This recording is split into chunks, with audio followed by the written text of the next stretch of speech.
मैंने अल्ताफ़ से पूछा कि अल्ताफ़, यहाँ पर एक पायल रखी थी, वो कहाँ गई है? अल्ताफ़ कहने लगा कि वो किसी और किसकी थी, लेकिन मैं उसे कोई जवाब नहीं दे सकता था क्योंकि मुझे अभी कुछ भी नहीं पता था। अगर उसे बता देता तो और भी डरने लगता और इसीलिए मैं खामोश रहा। यही कहने लगा कि मैंने अपनी अम्मा के लिए एक पायल ख़रीदी थी। वो चुप हो गया और कहने लगा कि मैंने तो कोई पायल नहीं देखी। मेरी परेशानी में मज़ीद इजाफ़ा हो रहा था। मैं काफ़ी बेचैन रहने लगा था। मेरी बेचैनी की वजह सिर्फ़ ये नहीं थी बल्कि एक ये भी वजह थी कि मैं हूर से नहीं मिला था। उस दिन के बाद से ही मेरी हूर से मुलाकात ही नहीं हुई थी। जब भी उस बाग में जाता तो हूर को याद करता और बेंच पर बैठ जाता था। अचानक ही एक दिन मैं उसी बेंच पर बैठा था जब मुझे किसी लड़की की रोने की आवाज़ में आने लगी। मैं फ़ौरन ही उसकी तरफ जाने लगा था, लेकिन जैसे ही देखा तो हूर को रोता देखकर मेरा दिल तड़पने लगा था। मैंने जल्दी से ही उसे कंधे से पकड़कर खड़ा किया और पूछने लगा कि हूर, क्या हुआ है? वो मेरी जानिब देखने लगी लेकिन खामोश थी और कहने लगी कि तुम मेरा पीछा छोड़ दो। तुम जो मेरे पीछे पड़े हो और मुझे बर्बाद कर रहे हो। उसकी ये फजूल बातें सुनकर मैं हैरान हो गया और पूछने लगा, हूर, तुम्हारे साथ क्या हुआ है? पर उसने मेरी कोई किसी बात का जवाब ना दिया। वो जैसे ही चलने लगी तो उस पायल की छन छन की आवाज़ मेरे कान में पड़ी। मैं अगले ही लम्हे साकित हो गया था। मैंने जल्दी से ही हूर को पुकारा और कहा, मेरी बात सुनो हूर, मेरी बात सुनो। तो वो उसी जगह रुक गई थी। जब मैं उसके पास गया मैंने फ़ौरन ही उसके पाँव देखे तो वही पायल उसके पाँव में थी।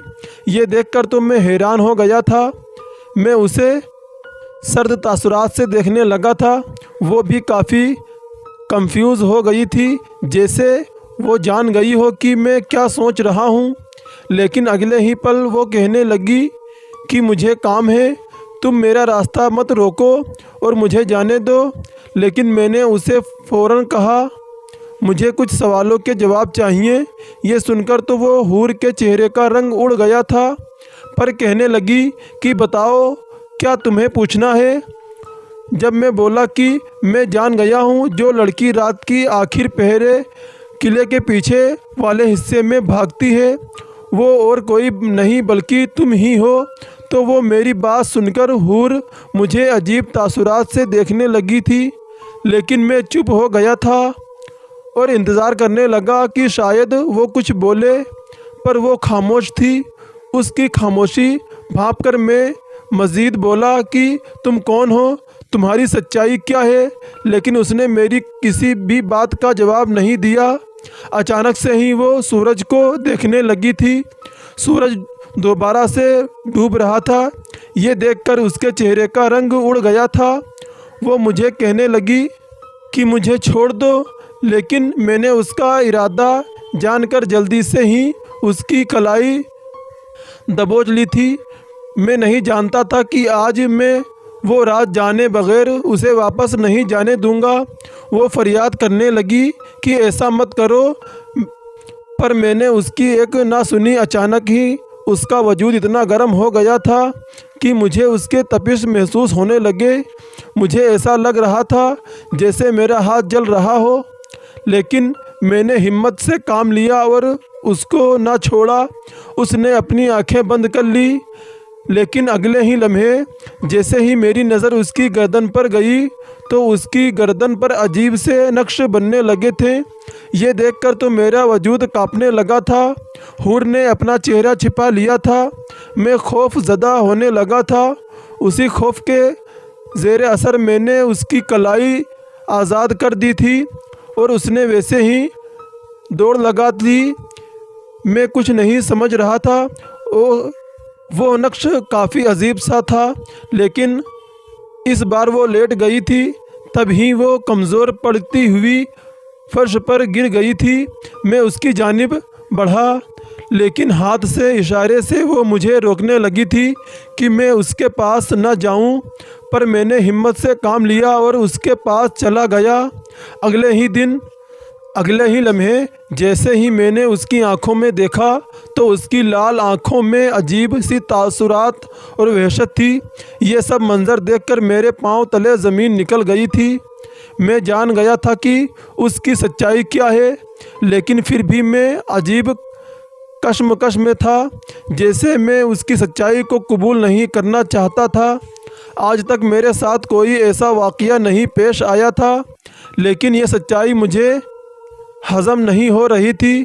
जैसे ही मैं उठा तो मेरा वजूद बुखार में तप रहा था।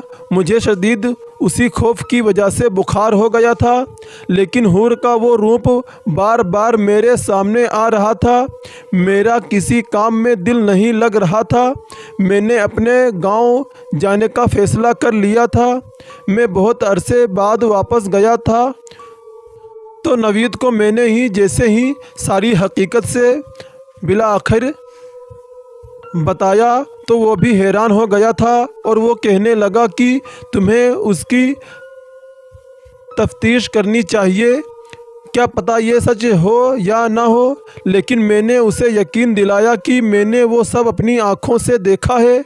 मेरी आँखें कभी धोखा नहीं खा सकती। उसने मुझे एक मशवरा दिया।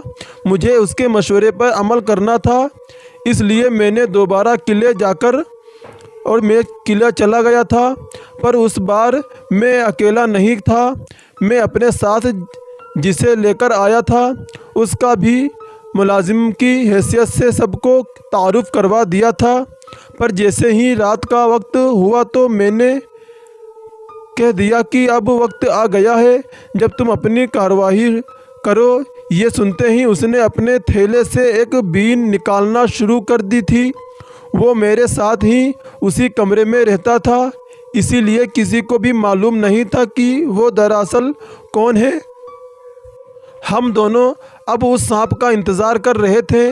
जैसे ही मुझे किसी उसके रेंगने की आवाज़ आई तो अगले ही लम्हे मैंने उस सुराख की जानिब नज़र दौड़ाई तो वहाँ से वो सांप अंदर आ रहा था। मैंने झट से सपेरे को इशारा कर दिया था, जबकि दूसरी जानिब मैंने उस सुराख पर कांच रख दिया था। सपेरे ने बीन बजाना शुरू कर दिया था। दूसरी तरफ वो सांप तड़पने लगा था। वो अपनी जगह से दूसरी जगह उछल रहा था। अचानक से उसका रूप बदलने लगा था। ये देखकर हम दोनों हैरान हो गए थे। मेरे होश तब उड़े थे जब उसका असल रूप सांप से हूर की शक्ल इख्तियार कर ली थी। मुझे अपनी आंखों पर यकीन नहीं हो रहा था, यानी उस सांप ने अपना असल रूप हूर का इख्तियार कर लिया था। मुझे यकीन नहीं हो रहा था कि अब सब कुछ मैं देख रहा हूँ वो सच है। हूर ने अपने दोनों हाथ अपने सर के ऊपर रखे और हाथ को मखसूस तौर पर समेट करके वो उस बीन पर रक्स करने लगी, यानी नाचने लगी थी। ये तमाशा देखकर हम दोनों एक दूसरे को देखने लगे थे। उसका ऊपरी धड़ तो इंसान का था, लेकिन नीचे का धड़ बिल्कुल ही एक सांप की मानिंद फैली हुई थी। मैंने सपेरे को इशारा किया कि वो बीन बजाता रहे, क्योंकि मुझे देखना चाहता था। मुझे देखना था कि उसका असर हूर पर क्या पड़ता है। सपेरे ने फिर से बीन बजाना शुरू कर दिया था। जब हूर तड़पने लगी थी और अचानक ही वो पूरी इंसान के रूप में आ गई थी। अगले ही लम्हे वो फर्श पर गिरकर बेहोश हो गई थी, तो मैंने सपेरे को रोक दिया था। मैं फ़ौरन उसके पास गया। वो बेहोश हो गई थी तो मैंने सपेरे को रोक दिया था। मैं फ़ौरन उसके पास गया। वो बेहोश हो गई थी। मैंने उसके गाल थपथपाए और उसे होश दिलाया, लेकिन वो होश में न आई। मैंने सपेरे को पानी लाने का कहा। वो पानी लेकर आया। उस पानी के छींटे मारने के उसके चेहरे पर डाले। उसने जैसे ही अपनी आंखें खोली तो वो लाल आंखें देखकर मैं डर कर पीछे हो गया था। अगले ही लम्हे वो मुझसे अलग हो गई थी। मुझसे कहने लगी थी कि तुमने ये सब क्यों किया है? क्या तुम मेरा तमाशा देखना चाहते थे? मेरी सच्चाई जाननी थी तो तुम मुझसे पूछ लेते, लेकिन तुमने ये सब करके बहुत बुरा किया है। चुनांचे मैं उसकी बात पर शर्मिंदा हो गया था। मैं उससे पूछने लगा था कि आखिर तुम्हारी सच्चाई क्या है? और मेरी बात सुनकर वो काफ़ी हैरान हो गई थी और चुप सी हो गई थी। और मैंने उससे कहा कि तुम मेरा यकीन करो, तुम्हारी सच्चाई मैं किसी को नहीं बताऊंगा। ये कहते ही साथ साथ मैंने सपेरे को बाहर भेज दिया था। सपेरा कहने लगा था कि क्या पता ये तुम्हें नुकसान ना पहुंचा दे, लेकिन मैंने उसे कहा कि ये मुझे कुछ नहीं करेगी। तो वो सपेरा बाहर चला गया था और मैंने सपेरे से कहा तो सपेरा बाहर चला गया। हूर मेरे पास आई और कहने लगी, ये बात सच है कि मैं एक आदमजादी नहीं बल्कि एक नागिन हूँ। ये राज कोई भी नहीं जानता है। मैं इस किले में अकेली रहती हूँ।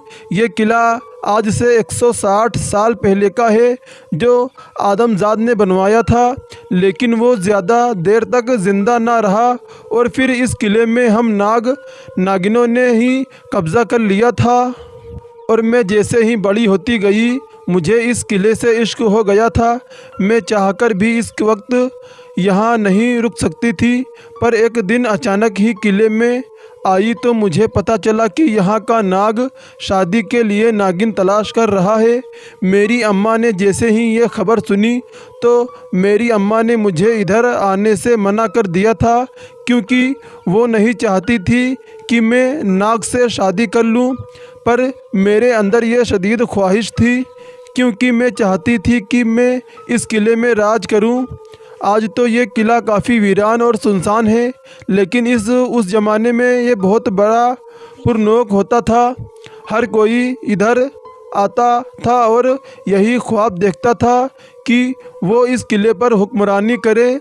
मेरा भी यही ख्वाब था, पर नाग काफ़ी अयाश था। उसने जैसे ही एक नज़र मुझे देखा तो वो मेरा दीवाना हो गया था। मैं भी काफ़ी खुशी महसूस कर रही थी कि उसको मैं पसंद आ गई हूँ, लेकिन ये पसंदीदगी मुझे तबाह कर देगी, मैं ये बिल्कुल नहीं जानती थी। नाग ने मुझसे इजहार मोहब्बत किया और मुझे अपना लिया था। उसने मुझे खबरदार किया था कि जैसे ही कोई आदमजाद इस किले में आएगा तो तुम आदमजादी का रूप धार लेना, क्योंकि अगर किसी को पता चल गया कि यहाँ नाग और नागिन का ही राज चलता है तो वो लोग इस किले को बर्बाद कर देंगे। ये बात मैंने मान ली थी और जब भी कोई आदमजाद इस किले को देखने आता था तो हम लोग इंसानी रूप इख्तियार कर लेते थे, यहाँ के रहने वाले बन जाते थे। इस तरह से कोई हमें पहचान नहीं पाता था।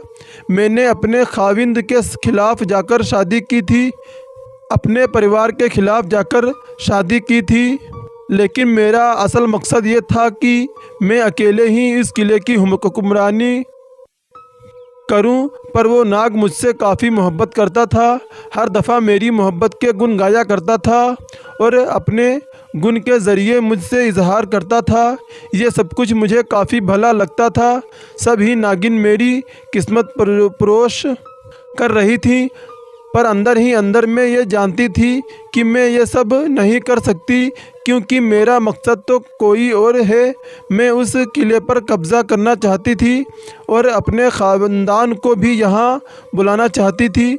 मैं नाग को धोखा दूंगी, लेकिन ये करना भी मेरी मजबूरी थी। नाग ने काफ़ी अरसा इस किले पर हुकूमत की थी और अब हमारी बारी थी। नाग ने मेरे लिए ऊपर वाला कमरा काफ़ी अच्छा तैयार किया था और उसने मुझे तोहफे में वो कमरा दिया था।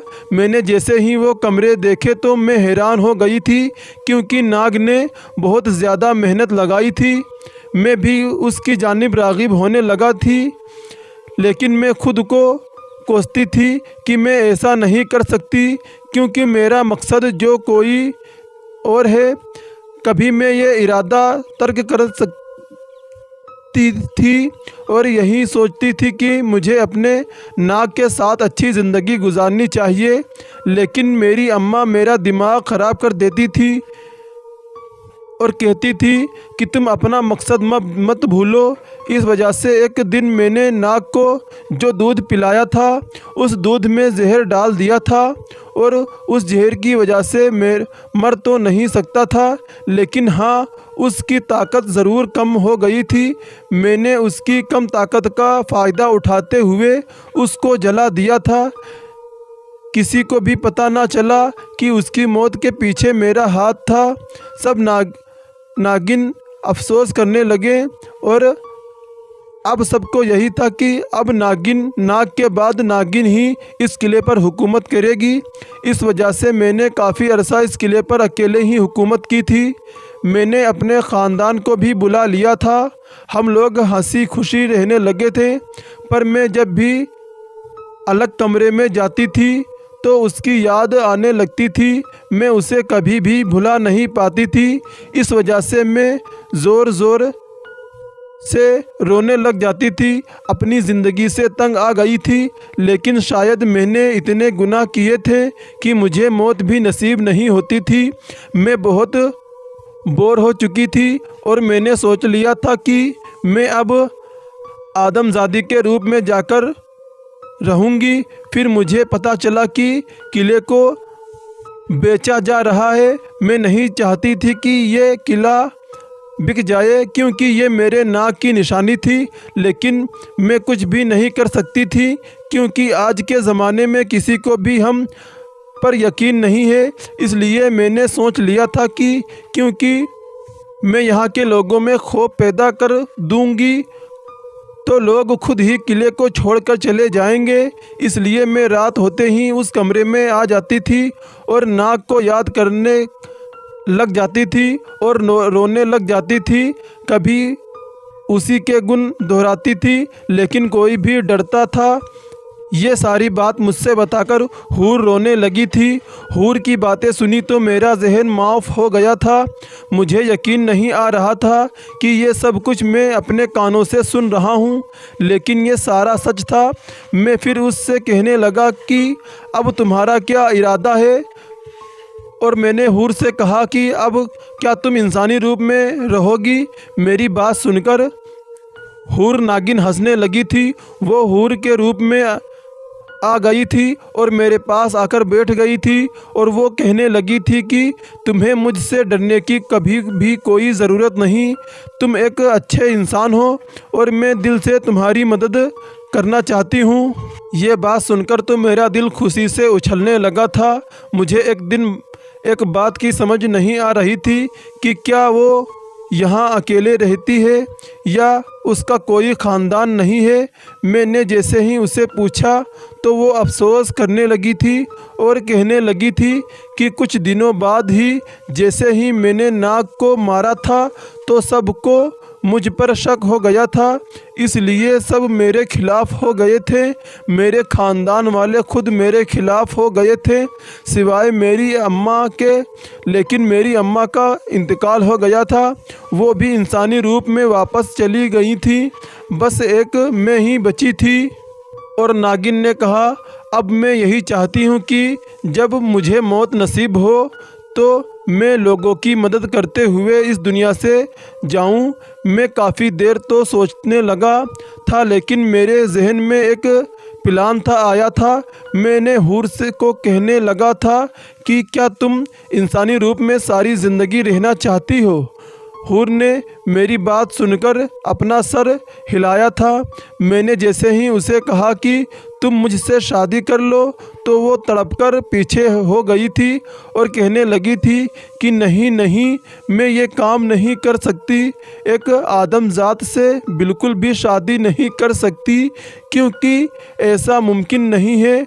मैं उसकी बात पर कहने लगा कि ये शादी महज तुम्हारी इस दुनिया में रहने की टिकट होगी, लेकिन सच्चाई में ऐसा कुछ भी नहीं होगा। तुम बस मेरे साथ मेरे गांव आ जाओ। हूर के रूप में सब लोग तुम्हें देख लेंगे। इस तरह वो तुम्हें आदमजादी समझेंगे और हमारी शादी भी करवा देंगे। हूर ने मेरी बात सुनी तो वो भी तैयार हो गई थी। मैं अगले ही दिन मैं उसे लेकर नागिन हूर को लेकर गांव आ गया था। अम्मा ने जैसे ही मेरे साथ एक लड़की देखी तो वो काफ़ी हैरान हो गई थी। जैसे ही अम्मा को बताया कि इस लड़की को पसंद करता हूँ तो अम्मा काफ़ी हैरान हो गई थी और कहने लगी थी कि तुम ऐसे तो नहीं थे। मैंने कहा कि ये लड़की यतीम है, इसके सर पर किसी का भी हाथ नहीं है, तो मैंने सोचा कि मैं ही इससे शादी करके इसे अपना नाम दे दूं। अम्मा भी मेरी बात मान गई थी। कुछ ही अरसे बाद हमारी शादी हो गई थी, लेकिन मैं जानता था कि ये शादी फर्जी है। हूर मेरे साथ रहने लगी थी। वो बहुत ही खुशी रहने लगी थी और किसी ने भी उसका राज जानने की कोशिश नहीं की थी। पर एक दिन वो जैसे ही बाज़ार गई तो वो वापस ना आई। ये देखकर मैं काफ़ी हैरान हो गया था। मैंने बाज़ार का चप्पा छान मारा, लेकिन मुझे हूर कहीं भी नहीं दिखाई दी। मुझे ऐसा लगा जैसे किसी को इसका राज पता चल गया हो, पर ऐसा कैसे मुमकिन हो सकता था। मेरी कुछ भी समझ नहीं आ रहा था कि मैं क्या करूं। अचानक ही मुझे उस सपेरे का ख्याल आया था। एक वही था जिसको मेरे अलावा हूर की सच्चाई मालूम थी। मैं उसके पास चला गया था। वो अपने घर पर मौजूद नहीं था। फिर वो जैसे ही घर आया तो मैं उस पर बरस उठा और मैंने उसे हूर का पता पूछा। ये सुनकर वो शैतानी कहकहा लगाने लगा था और सपेरा कहने लगा था कि हाँ, मैंने ही हूर को कैद किया, क्योंकि वो असल में नागिन है और एक नागिन इस गांव में कभी नहीं रह सकती। वो यहाँ के लोगों को नुकसान पहुँचा सकती है, जो कि मैं बिल्कुल नहीं चाहता था। इसलिए मैंने उसे कैद कर लिया है। पर तुम भी उसे भूल जाओ। उसकी बात सुनकर तो मेरे होश उड़ गए थे। मैंने उसका गिरेबान पकड़ लिया था और उसके चीख कर कहने लगा था कि जल्दी बताओ कहाँ है। वो सपेरा कहने लगा कि मैंने हूर को एक शीशी में कैद करके पहाड़ों के साथ बहती नदी में फेंक दिया था। अगर तुम्हारे अंदर हिम्मत है तो उसे तलाश कर लो। ये बात सुनकर मेरा वजूद कांप गया था। ऐसे लगा जैसे मेरे अंदर से किसी ने मेरी जान निकाली। मैं उसे ही अपने बुझे कदमों के साथ वापस चला गया था। मैंने हूर को फिर तलाश करने की कोशिश न की। मुझे अभी भी सपेरे की बात पर यकीन नहीं था। मैं अभी भी सोचता था कि क्या पता हूर मेरे आसपास ही हो, लेकिन मैं अपनी ज़िंदगी में मगन हो गया था। तो वो दोस्तों, आप लोग कमेंट करके बताएं कि आपका क्या ख्याल है कि वो सपेरा सच कह रहा होगा या हूर को उसने कैद कर लिया है। और दोस्तों, आपको क्या लगता है कि हूर को मेरी ज़रूरत होगी या नहीं। उसके बाद मैं हूर को भूल गया था और अपनी ज़िंदगी में मगन हो गया था और अपने परिवार की तरफ चला आया और अपने परिवार के साथ अपनी ज़िंदगी बिताने लगा। दोस्तों, कहानी कैसी लगी हमारे कमेंट में ज़रूर बताएं और इसी तरह की खौफनाक डरावनी कहानियाँ सुनने के लिए हमारे चैनल को सब्सक्राइब करें और बेल आइकन को भी दबाइए, ताकि हमारी जो नई वीडियो अपलोड हो सबसे पहले आप तक नोटिफिकेशन पहुंच सके। फिर आपसे मुलाकात होगी एक और हॉरर डरावनी कहानी के साथ। तब तक के लिए गुड नाइट।